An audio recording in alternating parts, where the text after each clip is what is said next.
Assalamualaikum warahmatullahi wabarakatuh. Om Swastiastu, salam sehat bagi kita semua.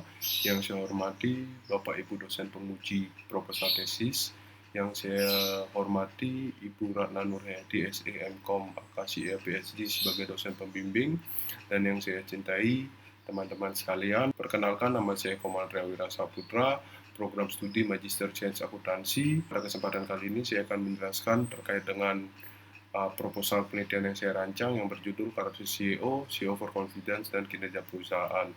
Pada kesempatan kali ini, penelitian ini terbagi menjadi 3 bagian, yaitu pendahuluan, teori dan pengolahan hipotesis. Yang ketiga, metodologi penelitian. Langsung saja, pada era globalisasi, setiap perusahaan terus mengalami perkembangan yang mengakibatkan persaingan yang semakin ketat dalam dunia bisnis.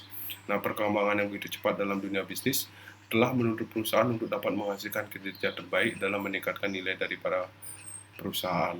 Nah, guna menghasilkan kinerja terbaik, dibutuhkan seorang eksekutif puncak yang dapat memiliki kompetensi dan kapabilitas dalam mengelola perusahaan. Nah, menurut Fama pada tahun 1980, dalam menilai kinerja dapat dilihat dari bagaimana perusahaan dapat memaksimalkan nilai dari para pemegang sahamnya. Hal tersebut sejalan dengan teori shareholder yang menjelaskan bagaimana tanggung jawab yang paling utama dari seorang manajer adalah dapat meningkatkan nilai dari para pemegang sahamnya. Namun, adanya konflik keagenan yang terjadi menyebabkan manajemen yang menjalankan perusahaan akan cenderung lebih mengutamakan kepentingan mereka sendiri yang dapat merugikan para pemegang sahamnya. Sehingga menjadi suatu hal yang penting mengetahui latar belakang dari manajer itu sendiri, karena seluruh keputusan yang diambil oleh perusahaan berasal dari seorang manajer. Banyak penelitian telah menunjukkan bahwa cerminan dari pengambilan keputusan seorang manajer sangat dipengaruhi oleh kualitas manajer itu sendiri. Menurut Sudana dan Dwi Putri, perusahaan yang dikelola dengan yang berpengalaman akan memiliki kemampuan yang lebih baik untuk menghasilkan kinerja terbaik dibandingkan dengan manajer yang kurang berpengalaman. Sehingga penelitian ini menggunakan karakteristik dari seorang manajer seperti halnya usia, masa jabatan, tingkat pendidikan, dan kepemilikan saham di dalam perusahaan dalam menilai kemampuan seorang manajer. Hal tersebut dilakukan karena pengalaman yang dimiliki seorang manajer akan dapat mempengaruhi visi, persepsi, interpretasi, dan penggunaan strategi yang dapat mengarahkan pada kinerja perusahaan. Yang pertama, terkait dengan pendidikan manajer, menurut saya itu pada tahun 2019, pendidikan dan pengalaman akan membantu manajer dalam menghasilkan keterampilan yang lebih baik, meskipun perusahaan dalam kondisi yang sulit. Dan yang kedua, terkait dengan usia manajer, menurut Herman dan Data, 2005, usia dari seorang manajer dapat digunakan sebagai proksi dari pengalaman dan kemampuan mengelola risiko. Karakteristik lainnya yang dapat mempengaruhi kinerja perusahaan adalah masa jabatan dari seorang manajer. Menurut Wood et al. Pada tahun 2005, pengalaman dan keterampilan manajer akan meningkat seiring dengan lamanya menjabat sebagai seorang eksekutif puncak. Karakteristik terakhir yang dapat mempengaruhi kinerja perusahaan adalah kepemilikan saham manajer di dalam perusahaan. Menurut Zhang et al., pada tahun 2016, adanya kepemilikan manajer di dalam perusahaan akan memiliki hubungan terhadap keputusan yang penting yang diambil oleh perusahaan. Hasil yang tidak konsisten, pengaruh yang dibutuhkan dari karakteristik CEO, motivasi peneliti untuk dapat menguji secara empiris dampak yang dihasilkan dari karakteristik CEO terhadap kinerja perusahaan. Nah, guna menghasilkan hasil yang lebih konklusif, peneliti menambahkan faktor lainnya yang dapat mempengaruhi hubungan antara karakteristik CEO dan kinerja perusahaan, yaitu karakteristik bawaan dari seorang eksekutif puncak adalah perilaku overconfidence. Mengacu pada teori upper echelon yang menyatakan bahwa hasil dari sebuah perusahaan merupakan cerminan dari pengambilan keputusan CEO yang berasal dari karakteristik CEO tersebut. Salah satu karakteristik bawaan dari seorang pemimpin adalah perilaku overconfidence. Menurut Marbrede dan Tate, pada tahun 2005, perilaku terlalu percaya diri adalah perilaku yang menganggap diri sendiri memiliki kemampuan yang lebih baik dibandingkan rata-rata orang. Berdasarkan temuan penelitian sebelumnya, memberikan keyakinan bagi peneliti bahwa perilaku terlalu percaya diri dari seorang manajer akan dapat mempengaruhi hubungan antara karakteristik CEO dan kinerja perusahaan. Terdapat dua pertanyaan dalam penelitian ini, yaitu apakah terdapat hubungan positif antara karakteristik CEO terhadap kinerja perusahaan. Yang kedua, apakah perilaku overconfident dapat mempengaruhi hubungan antara karakteristik CEO dengan kinerja perusahaan. Dan tujuan penelitian ini adalah guna menguji secara empiris dan memberikan bukti apakah terdapat hubungan positif antara karakteristik CEO dengan kinerja perusahaan. Yang kedua, guna menguji secara empiris dan memberikan bukti bahwa adanya perilaku overconfidence akan dapat mempengaruhi hubungan antara karakteristik CEO dan kinerja perusahaan. Nah, pada dasarnya penelitian ini tidak terlepas dari penelitian sebelumnya, yaitu yang dilakukan oleh Penny pada tahun 2014, Saitu pada tahun 2019, Gardalou et al. Pada tahun 2020 dan Liu dan Jiang pada tahun 2020 yang notabene-nya dilakukan dalam konteks pasar negara maju, di mana memiliki pasar lebih maju dibandingkan negara berkembang. Nah, pada penelitian ini, peneliti termotivasi untuk menganalisis pengaruh CEO overconfidence yang dikaitkan dengan karakter CEO dan kinerja perusahaan dalam konteks pasar negara berkembang, salah satunya Indonesia. Penelitian ini menjadi penting karena seluruh strategi yang digunakan oleh perusahaan diputuskan oleh para manajer, sehingga dengan melihat karakter CEO itu sendiri, kita dapat memberikan gambaran terkait kinerja perusahaan yang akan dihasilkan. Nah, penelitian ini diharapkan memberikan dua kontribusi, yaitu secara teori, di mana penelitian ini dapat menjawab inkonsistensi hasil dengan menambahkan satu variabel, yaitu perilaku overconfidence yang dikaitkan dengan teori shareholder dan upper echelon teori, sehingga penelitian ini dapat memberikan pengetahuan baru bagi para pembaca. Yang kedua, secara praktik, peneliti berharap penelitian ini dapat digunakan sebagai bahan evaluasi dan pertimbangan dalam mengambil keputusan di dalam perusahaan. Selain itu, penelitian ini diharapkan menjadi acuan bagi investor dalam mengambil keputusan investasi, terutama ketika melihat dalam perusahaan terdapat manajer yang berperilaku overconfidence. Langsung saja terkait dengan teori, penelitian ini menggunakan dua teori, yaitu shareholder theory dan upper echelon theory. Nah, menurut Ho et al., shareholder theory merupakan sebuah teori yang menekankan pada tujuan utama perusahaan dalam menciptakan nilai bagi para investor dengan meningkatkan kinerja perusahaan dengan cara-cara yang etis. Menurut Friedman pada tahun 1970, tujuan utama perusahaan adalah untuk menghasilkan keuntungan bagi para pemegang sahamnya. Karena manajer sendiri merupakan agen yang memiliki tanggung jawab untuk dapat menjalankan bisnis sesuai dengan kepentingan dari para pemegang sahamnya. Yang kedua, upper echelon theory. Menurut Hendrik dan Mason pada tahun 1984, upper echelon theory menyatakan bahwa hasil dari sebuah organisasi merupakan cerminan dari pengambilan keputusan CEO yang berasal dari karakteristik individu mereka. Nah, logika yang saya gunakan dalam penelitian ini adalah bahwa karakteristik seorang eksekutif akan menjadi cerminan dari hasil sebuah organisasi. Menjelaskan terkait dengan pengembangan hipotesis, menurut Bower and Sawsuri pada tahun 1966, keterampilan teknis dan manajerial akan terlihat ketika manajer telah mencapai tingkat pendidikan yang lebih tinggi. Nah, hal yang sama diungkapkan oleh Saidu pada tahun 2019. Pendidikan dan pengalaman akan membantu manajer dalam menghasilkan keterampilan yang lebih baik meskipun perusahaan dalam kondisi yang sulit.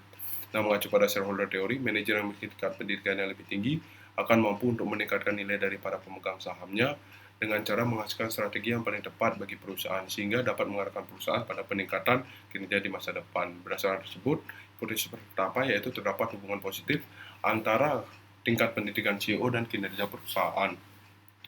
Yang kedua, menurut Herman dan Data, pada tahun 2005, usia dari manajer dapat digunakan sebagai proksi dari pengalaman dan kemampuan mengelola resiko. Nah, mengacu pada shareholder theory, di mana tujuan manajer adalah meningkatkan nilai dari para pemegang sahamnya, karena manajer yang berusia lebih tua akan memiliki pengalaman yang dapat memberikan keterampilan manajerial yang lebih baik. Nah, sehingga peneliti mengajukan hipotesis dalam penelitian ini sebagai berikut, yaitu hipotesis kedua, terdapat hubungan positif antara usia CEO dan kinerja perusahaan.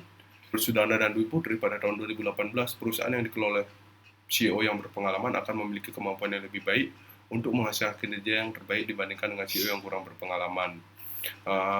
Pengetahuan seorang manajer akan semakin berkembang seiring bertambahnya pengalaman kerja, sehingga dapat meningkatkan kemampuan seorang CEO dalam melakukan bernegosiasi, menyelesaikan suatu masalah, dan mengambil keputusan yang paling tepat bagi kepentingan perusahaan. Hal ini sejalan dengan teori shareholder, di mana tujuan manajemen untuk meningkatkan nilai dari para pemegang sahamnya. Manajer yang memiliki masa jabatan lebih lama akan mampu untuk membangun strategi yang paling tepat guna menghasilkan kinerja terbaik dalam meningkatkan nilai dari para pemegang sahamnya.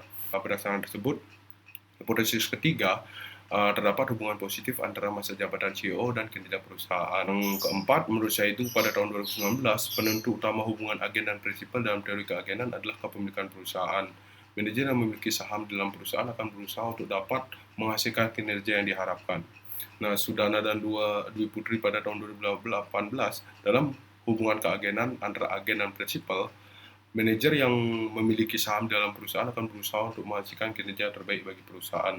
Hal ini sejalan dengan shareholder theory, di mana tujuan dari seorang manajer untuk menekan nilai dari para pemegang sahamnya. Ketika manajer memiliki saham, maka akan memotivasi manajer untuk memperoleh hasil yang terbaik. Karena apabila manajer melakukan keputusan yang dapat meningkatkan pemegang sahamnya, manajer itu sendiri akan memperoleh hasil yang sama. Nah, sehingga prinsip keempat, terdapat hubungan positif antara kepemilikan saham CEO dan kinerja perusahaan.